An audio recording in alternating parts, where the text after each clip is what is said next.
Hi, Christina. Let me put this down here. So I'm not looking up.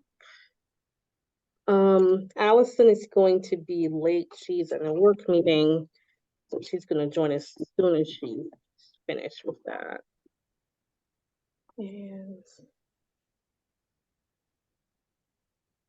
And Carrie, just so you know, Christina is not here tonight and I'm running behind the scenes. Oh, So okay. bear with me and tell me anything you want me to do. I just pushed record, but otherwise We're I can make it recording, so happen. we're good. So it should be pretty easy nights for us, I think. Okay. And yes, Melissa, we've seen each other, saw each other yesterday. So hi again. Hello, how are you? Oh, right. Let's see. Kathy, how are you? Doing well. How are you? Good. And okay, let's see if we can. Sherry's be joining. At least Sherry.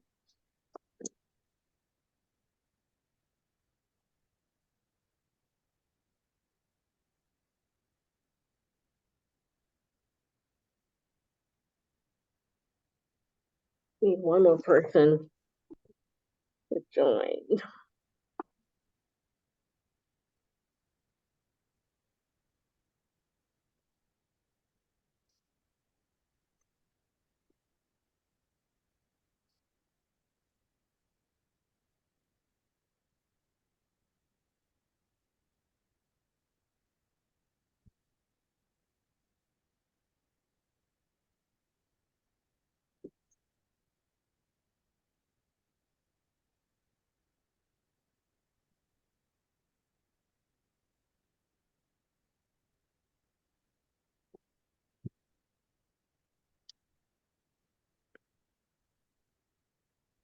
Andrea, there may be one person in the waiting room. No? Okay, Nope, I've let everyone in that's there. got it. Okay. You just had somebody join that is iPhone 33 Nicole. No, okay. They may be in the wrong link. Sorry. I think we need one more person to make quorum, right? Yeah.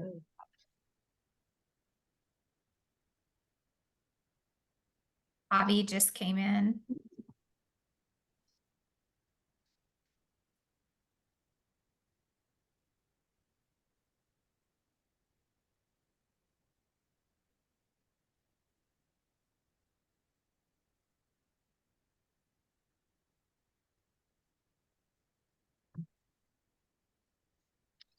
Half plus one.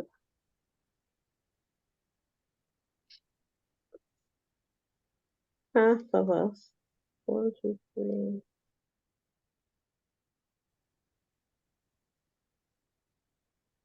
We have 3 of us here, so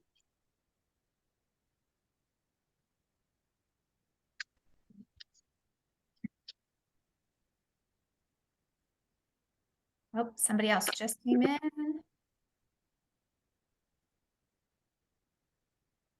And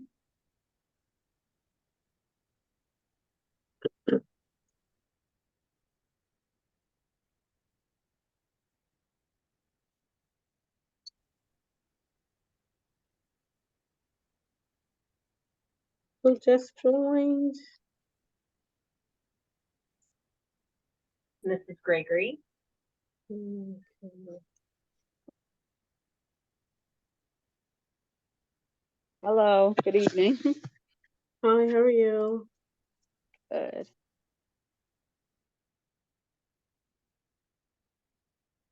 We don't have anything to vote on today, right?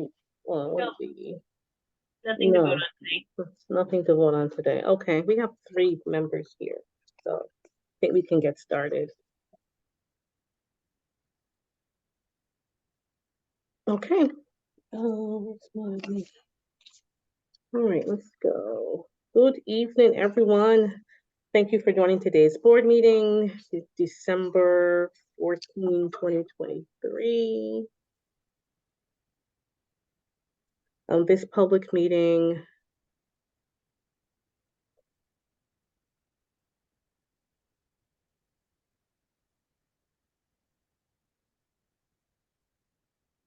I'm sorry, I'm still in the office. I'm sorry, a little distracted. This public meeting of the Hope Community Public Charter School Board is now called to order.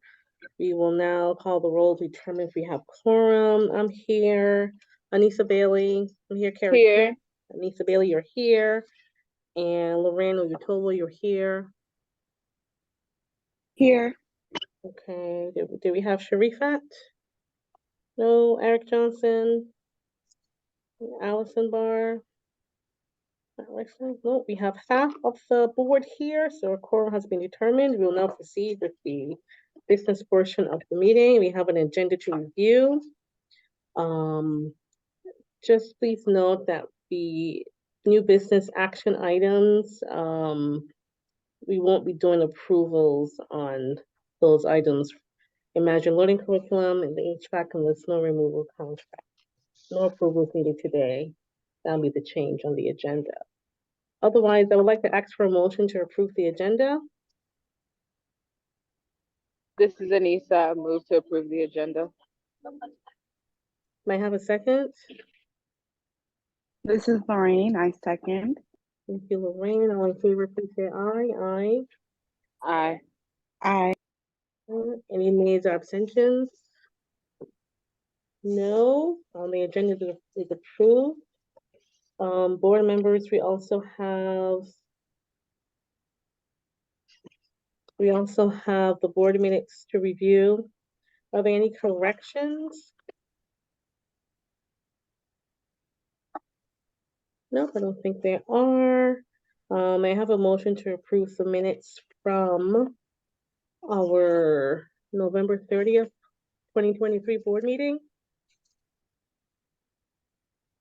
This is Anissa. I move to approve the minutes for the November 30th board meeting. Thank you, Anissa. May I have a second? This is Lorraine. I second the motion. Thank you, Lorraine.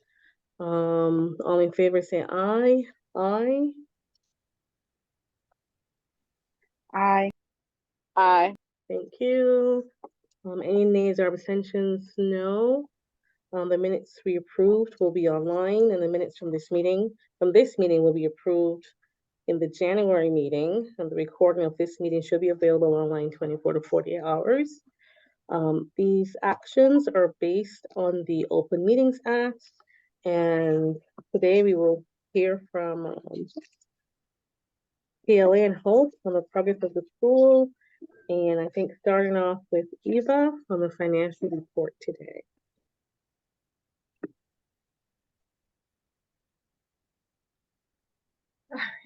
Couldn't get back to, I had us buried. Great. Andrea, do you want me to share? Is that easier? Mine's an easy one. Yes, I will. I think that's saying yes. Great. Oh, it didn't share. I started it. Hold on. Oh, there we go. Andrea, I gotcha. Just go down just a little. There we go. So we did have a finance committee meeting last week or 2 weeks ago and reviewed the financials in detail. What we have here is the initial budget, then where we are forecasting to land now, which very much stays in line, just a few changes. Key pieces at the top of this sheet here, the days cash at year end, 143 days, solid cash position. On the chart below that, we see the dark gray is where we actually were at the close of November, and where we at the end is where we expect to be, which is just a little bit higher than where we budgeted. Margin is projected to be 5%, so that is right in line with where we want to be, slightly positive. Grants invoice for the new year, it's just beginning. Old grants just closed out, or prior year grants just closed out 9/30, so we're very much at the very beginning of the year.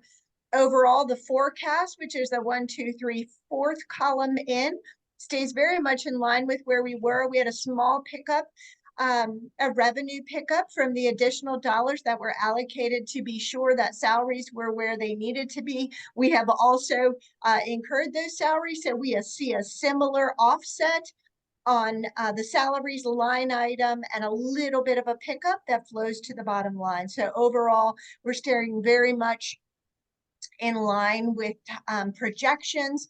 And the next focus, really January now forward, is planning for next year, as we know there are significant changes to the budget that we will have to adjust to. So I'll stop there for any questions.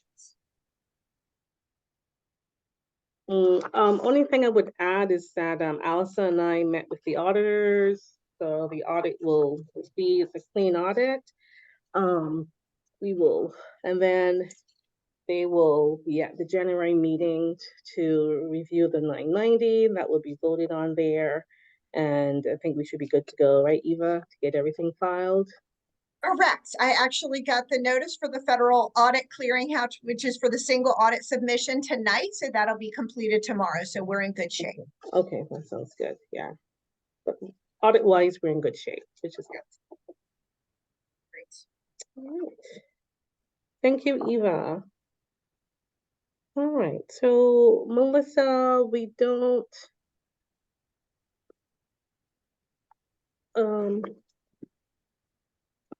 since we're not doing approvals, did we still need to talk about the HVAC? No, and I think I didn't know if we wanted just to share. I do have Paul on here that can talk through kind of, I know we talked about like what's the future. So we have that interim, we have a solution, you know, but what just kind of in our situation, we just to talk about here are our possibilities for the future. And so that is definitely something really dark here all of a sudden. We definitely can, you know, talk through that. So we just wanted, it was more of a discussable item, just talk about the future and then what we're doing right now to solve.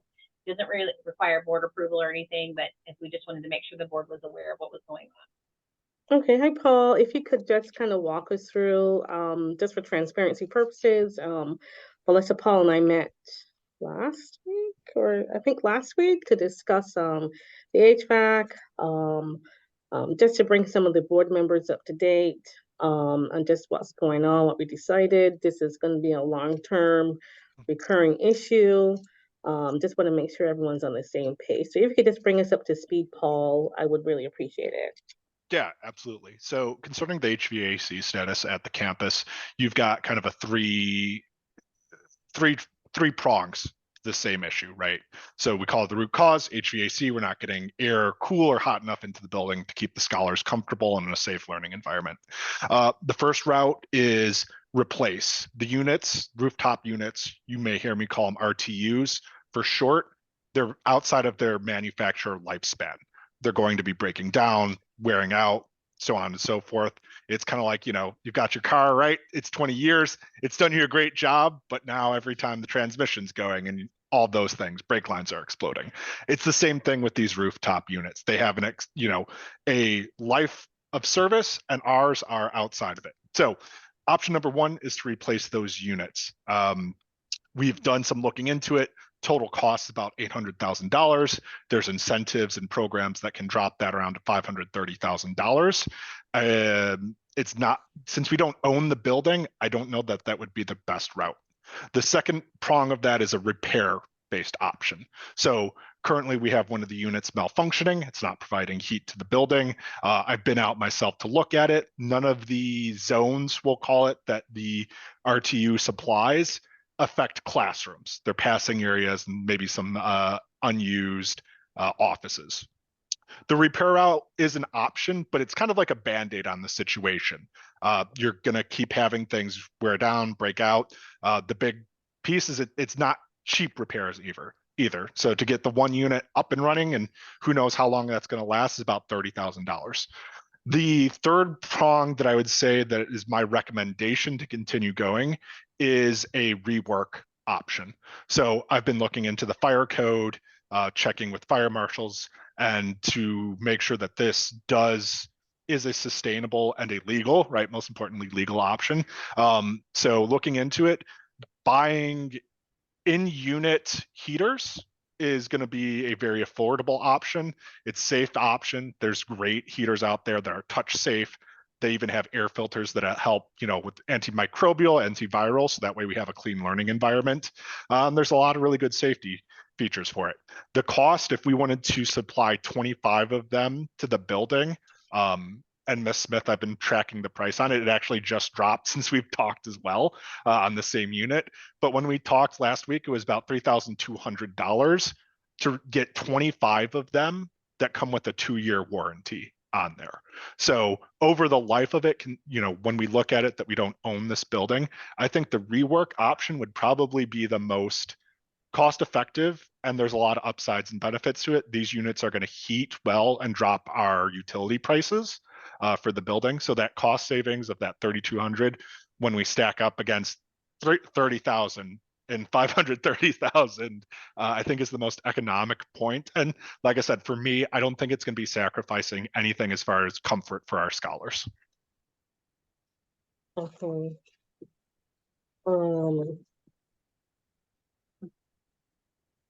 The challenge, Melissa, does anyone on the board have any questions or anything like that? Just want to acknowledge that Sharifat is here at today's meeting. Welcome, Sharifat. Good evening. Yeah, it's an ongoing issue with the HVAC. We're trying our best to make sure that we look at it from all angles. We've discussed replacing the full unit. It's extremely expensive endeavor. And we're partnering with PLA, just trying to make sure we find solutions that meet immediate needs, whether it's for heating or cooling. And I think we've kind of done that quick solution when we met last week. But the conversation is going to be ongoing in terms of how do we overcome this issue here. It'll take some time, but we're working on it. Any questions? Nope. Okay, thanks, Paul. Appreciate it. I wanted to change up the order of this meeting this month, to kind of talk about some items, have a more strategic conversation. And one of those was our ESSER funding, which comes to an end next year. ESSER funding, I think, Eva, correct me if I'm wrong, that was a response to COVID that schools received. It was not a long-term solution with funding, but it's been very helpful. And I just wanted to talk a little bit about what could be some of our creative options in terms of filling a gap eventually. They want to wait till next summer, next June, or to kind of have this conversation. I know I've talked to Johnny, I think his name, on the fundraising development side of the house with Phalen, and I know we've been able to secure some grants over time to help with some curriculum costs and things, programming costs, things like that. Are there any, just trying to be creative as we think through this, is that a viable course for us to keep pursuing? When we look at the 990, we look at contributors to the school, and they're federal. And is there an opportunity to do more in that space, maybe to pursue private donations? Or I don't know what the landscape is, so if someone could walk me through what that could possibly look like, that would be great. Or any, not looking for a definitive answer, but any from your experiences, do we have the room to explore those kind of options? I can start there, I think. So Carrie, really important. Yes, I mean, we started probably at the beginning of this school year already starting to think how we replace roughly, if I turn the impact of the ESSER that was not one-time expenses into scholars, it's 105 additional scholars would offset those revenues, right? But that's unrealistic to commit to all of that. So the offsets are looking at expense, scholars, and then if there are opportunities on the philanthropic side, we certainly can look at opportunities. They tend to be smaller That would not solve the entire gap. We can bring in the philanthropic side of the house to see if there are any potential foundation and smaller philanthropic grants. That's a piece I have to share on that side to support. Carrie, you know, we talked a little bit about fundraisers and so forth as well. And I know that we were exploring, we discussed as a team a bit about our population has changed. So some of the things we may not have previously qualified for, we may now have some opportunity. To Eva's point, though, I don't think they're like huge amounts of money, but it is something that I think, you know, every little bit helps and counts, especially if it's something along that nature that we qualify for. So that is something I know that we're looking at right now too, because being responsive to the change in our population, we want to make sure we're making decisions and, you know, exploring those opportunities that are new to us. All right. Well, it'd be nice to kind of explore that and see what else can happen. I mean, I know we've only had one COVID, knock on wood, happen again. But I mean, in your experience with running schools, when you're faced with this kind of situation, obviously the first thing in our mind is we continue to grow enrollment. I think that we mentioned, I don't think we've ever really landed on what does that look like for the school and the building that size building that we have. I think at some point in the next couple of months, we'll need to kind of land on a number that's kind of realistic given our location, given DC, the amount of schools in the area. You know, I have a number in my head. It may not be the right number. Eva, we will want some input from you as well on that as we move forward. And then also looking at, you know, I think maybe after we start the re-enrollment process through my school DC, kind of see where that takes us. Hopefully that will give us some idea of where we could land, hopefully. But that's another thing to think. I know the increased enrollment will obviously help us financially, but I think we just want to be realistic about what that looks like going forward. Any other thoughts around ESSER replacing that over time or any outside of growing enrollment? Carrie, one other piece I can share is that there were approximately 200,000, 180 to 200,000 in one-time costs, right? So that was just this year. In prior years, there were significantly more. So those are one-time costs that will help, that we do not need to purchase many of those items in the future, just replenish. So there is a savings there in that much of the technology and hopefully some of the curriculum will be in place, and we only need to do replenishments, which would save us. So we can pull that line item down somewhat on the budget.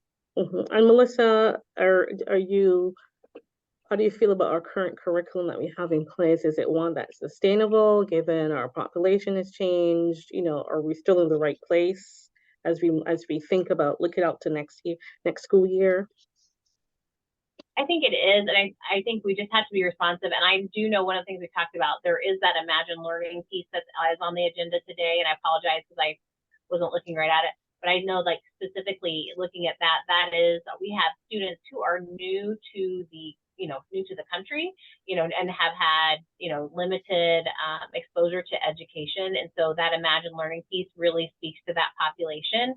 I think our reading and math core curriculum is it's research-based. We know it works.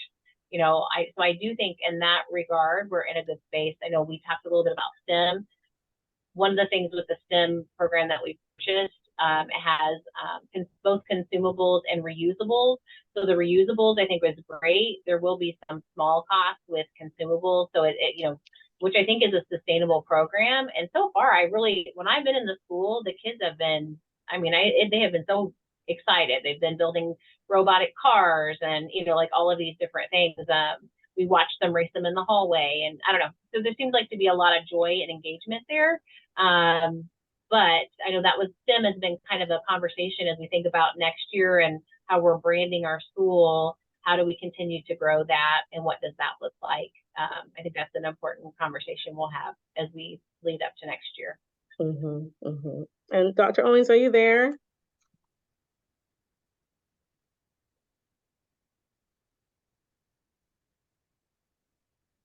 Okay, maybe not.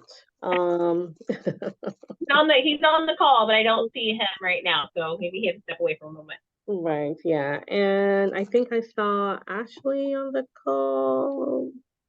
Yes, ma'am, I am here. Hi, Miss Sim, how are you? Hey, how are you? Good. So, you know what I'm gonna ask you, what's the plan then? As we, there's been DC has had 2 open houses for middle schools and elementary, middle schools, and high schools. And so that process is ramping up. I think the first enrollment period started. So that's about to be in full swing. Yep. How are we preparing for this time frame? Absolutely. So we've got a lot of great assets. I was there a couple weeks ago, got some great new footage, videos, pictures that we're going to be using in our rollout. So one thing that we're doing in January, we're going to be in an ad. We're going to do an ad in the special edition, the special education edition of the DC Community News. That's going to go in 3 different publications. It's going to go in the Hill Rag, my DC News, as well as one third one. I'll get the third one for you, but essentially we'll have an ad in that paper. We're also going to do a billboard for January. We're also looking at streaming ads. So basically CTV ads. They're streaming ads that will go into platforms like Hulu, Peacock, all the different streaming platforms. So we really are ramping up for a lot of new things this year that we have not done in the past, that we did not do last year. And that's in addition to the pieces that I presented in the fall, in the actual marketing plan. So we've got our marketing plan, but we're also looking at adding some new, exciting, big things that have not happened before, especially as it relates to those CTV streaming ads. That's a whole new market that we'll be able to tap into. It's more so with those, it's about bringing hope to our target audience. So essentially, we'll be able to develop a target audience, and if they are streaming on Hulu or Peacock or any of those streaming platforms, they will have the ability to see our ad and see our video and see who Hope is. So we've got a lot of different things that we're doing, like I said, in addition to the plan that I presented to you all a couple months ago. Okay, all right. And I think last year, in addition to gearing up, with for the My School DC, and then also in terms of advertising, I think there were opportunities last year we needed materials to participate. I think there was a Cherry Blossom Festival, and there were some other external community focus activities I think some of the school members participated in. Have you had a conversation with Mr. Tolliver at all to see if some of those opportunities will exist next year as well? I have not talked to Mr. Tolliver about specific opportunities, but we have been working with school leadership on updating their materials. Their materials are already updated.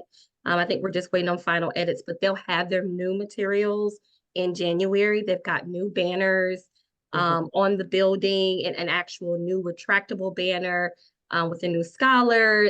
Everything is updated. So he will for sure have new updated materials that accurately reflect who Hope is now, to take to those different events and opportunities. He did just participate a couple weeks ago in an event. Yep, in I was just EdFest. going to Yep. speak to that. Yep, and took a brand new banner, took marketing materials. We also created a really nice printout poster that was in the likeness of an Instagram. And so, they took pictures with scholars and we tagged on social media. But absolutely, he will be well equipped with everything that he needs for those different events and those opportunities. Okay, all right. Yes, and Ms. Smith, if I may, Mr. Tolliver, to speak to the Ed Fest event. That is the initial event that opens enrollment with My School DC. As a follow-up event, they had 30 families who expressed interest in Hope. Those 30 families have already been communicated to, and currently Hope is hosting a round of open house events to share information about Hope. I know that the next one will be on Monday, and it will be virtual because they did one in person on last week and it was not well attended. So I worked with him on yesterday to suggest maybe, hosting it virtually because it's in the middle of the day. And so maybe parents would be able to log in for about, 30 minutes during their lunch break to talk about things at Hope if they cannot come into the building. So they are going to try out that on Monday. Yeah, this is the Invitation has already season. went out regarding that. Mhm. Yeah, this is the season for the mix of, I just did one for high school, so, 11 o'clock, it was, no, yeah, 11 o'clock in the middle of the day, so lots of schools try all kinds of hours to capture Yes. parents when they can, so Yes. Zoom, Yes. morning, afternoon, open houses in Yes. the evenings, some morning, Yes. mixture is usually what keeps people interest in these next couple of months before the deadlines. I think Right. I think March is the deadline for elementary and It middle. is. There's a little window of time still available to capitalize on some of that. Yes, ma'am. Okay. Okay. Anything else to add, Melissa? Melissa had to jump. Oh. A minute. She just said she'd be right back. Okay, no problem. Okay. Thank you, Ms. Smith. Oh, no problem, Ashley. Thank you. So we'll Yes, talk ma'am. some more. Yes, ma'am. Sounds good. Thank you. Thank you. And thanks, Tiffany, as well. Yes, ma'am. Okay. One of the things that was on the agenda was to kind of discuss a new building location. And this is just something that was thrown out there. And, I don't know who's the right person on the call if it's Melissa's not here. Andrew, I'm not sure you could help. Like, as we think about enrollment, we think about our current building and lease and things like that. What kinds of things should we be thinking about if there's something we want to consider? Is this something that Phalen would work with us on or not? Or like, how would we go about exploring such an idea? And what would go into it kind of on the back end side, like financially and things like that? If you can answer any of those questions. If not, we can always do offline, but I would put it out there. Yeah, I will defer to Eva or Javi. Javi's on the call. Oh, okay. Yep, I can start there and then Javi and Paul will jump in, and we absolutely would support on that. And then once we have options, we flow it through on the financial side. But Javi, I'll defer to you or Paul on steps for the facility. Yeah, hi. Good evening, everyone. So absolutely, what we can do is we can go down an exploratory path where we look at two things. We look at available potential sites that are within a 3 to 5 mile radius from our current school. So that one, you keep your current scholars, the ability to have them to relocate with the school would be one. The second would be to do a density study. So we want to make sure that we are looking for a location that has the scholar density. I think that's important to do. And there's ways in which we can do that because you want to make sure there's right ground in the event that there is a relocation. So those two things can happen simultaneously. And if you want to do that, I'd be happy to start exploring potential sites, working with a broker, looking at rent options based on what the current amount of rent is now. We want to see if we can find some significant savings. I think that would address, some of the questions earlier about a reduction in ESSER funds. So if we can, save money on rent, that would be one of the driving factors as well. How long, realistically, I'm gonna make an assumption that you've been through this kind of process I before, have. Happy. Realistically, how long does it take to kind of work through a process like that from start to finish? I would say about 60 to 90 days just to complete the feasibility study, making sure we have whether it's one or two or multiple leases readily available. It all depends also then when we're talking about transition, you ideally want to get all the work done when you're building new schools or relocating to a school by summer so that, you know, the summer gives you the opportunity to have all of your staff transition. You are getting the school ready and parents are coming to the building and you have at least a classroom or two that you can showcase of what the learning environment is going to look like. So ideally, if this is something we'd want to explore, we'd have to start in January. By the end of March, you know, have a location identified and then be able to put the lease, you know, the terms into place and then have it, depending if it's a turnkey building, minimal work. If it's, you know, a site that would need some more work, we'd need to get a contractor and get it retrofitted for, you know, scholars, the learning environment and the safety of everyone. For a building that isn't quite turnkey, half turnkey and half you need to do a build out. Do you typically, I'm not sure if there's a typical way to approach it, but does the landlord usually go in and do the build, or is that something the school is responsible for? Like, is there a typical Right. way it's handled or not really? It depends, right? So it depends on the terms. If you have a vacant property and the landlord's not earning any money off of that, they would be willing, some of them are willing to invest and put money into the building, depending on the terms of the contract, right? So if the school is willing to guarantee him, you know, 5 years, 8 years, then it would behoove that landlord to put some money in. Most of the time, they would say, here's the building as is, you retrofitted. There's a way in which you can have a scaling model in which the rent goes up year over year, knowing that, you know, let's say if this is a smaller school, we have 200 and some scholars. We do have plans on being aggressive and growing with more scholar enrollment. That would be more money available to pay, you know, higher rent. So you could also do a scaling model. And then we'll look at what the average square foot per rent is. I know we're doing something similar in Indiana. It's like $18 a square foot. So that also is a factor, the square footage of the building that would drive the rent, the cost of rent. Okay.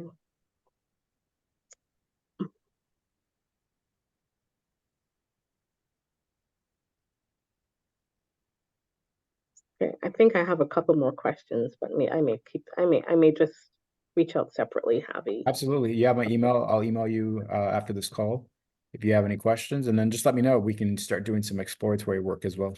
This is just an idea as we were just thinking about, you know, as we look for next year on cost and just trying to be realistic with our current building and the space that we're in. And I know it's a little, Ward 5 is like, we wouldn't want to move out of Ward 5, obviously. But there are limited spaces in the area as far as I'm aware of. So, you know, just trying to think from, you know, from different angles what are possibilities as we think about the next couple of years. Right. Thanks, Javi. Sure, my pleasure. And board members, did anyone have any questions or comments at this point?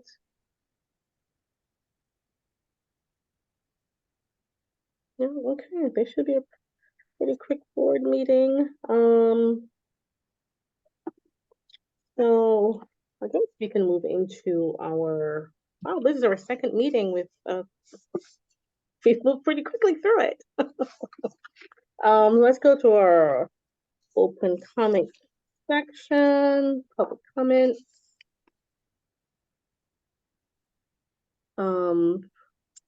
Public comments are limited to the agenda items only and no more 3 minutes. Are there any comments at this point of time?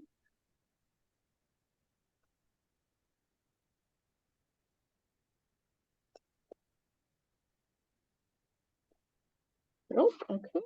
All right. So I would like to take a motion to adjourn the meeting and move to closed session for the purposes of discussing contract, legal, and personnel issues. May I have a motion to move us to closed session?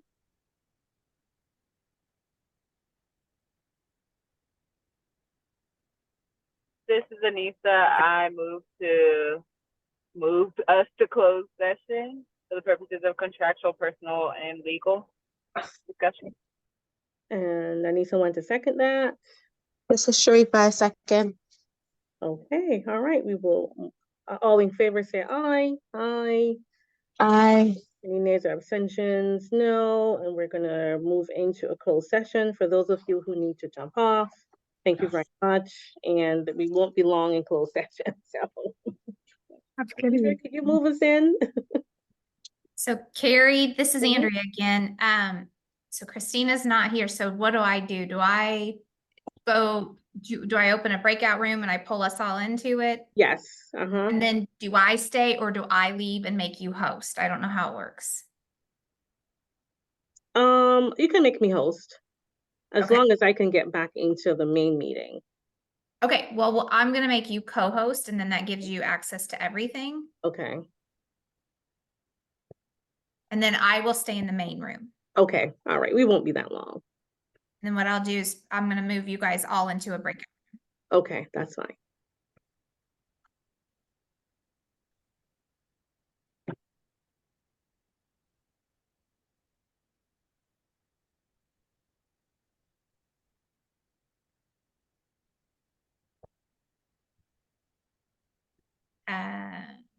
Oh, we're still here.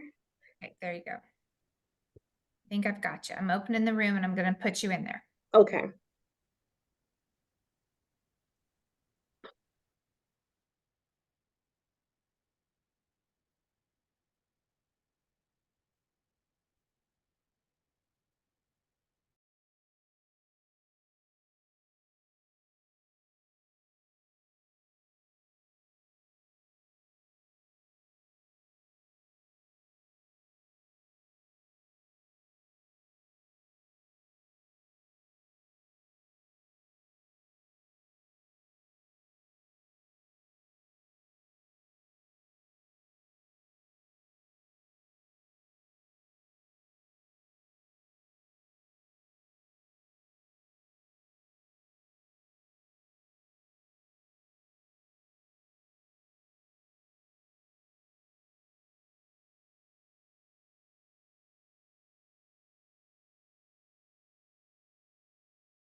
Back. Hey there, Carrie. Hello. So we are just going to close out and thank everyone for attending today's meeting. We will now take a motion to adjourn the meeting. May I have a motion to do so? This is Anissa. I move to adjourn the meeting for December 14th. Thank you. May I have a second? This is Lorraine. I second. Thank you. All in favor say aye. Aye. Aye. Any nays or abstentions? No. Meeting is adjourned. Everyone have a good holiday, and we'll see each other in January. Board members, Yes. probably see you before then. So, Yes. Happy holidays, everybody. okay, bye. Bye, Thanks, everyone. Andrea. Appreciate you hanging in today. Absolutely. Have a great holiday. Okay, bye-bye. Bye.